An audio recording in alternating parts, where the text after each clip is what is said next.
পুঁজি ছিল সামান্য। এমন দিনে প্রতিপক্ষের সাথে লড়াই করতে হলে শুরুতেই আক্রমণ দরকার, সাথে সাফল্যও।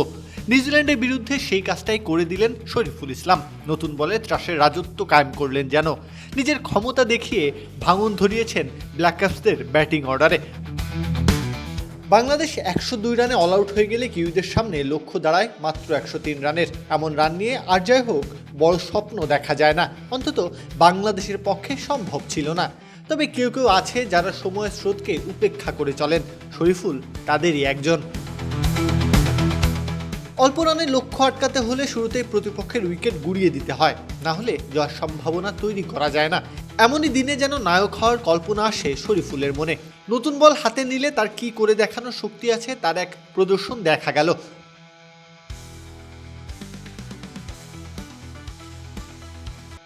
15 ওভারের ইনিংসে একজন বোলার করতে পারবেন সর্বোচ্চ 3 ওভার।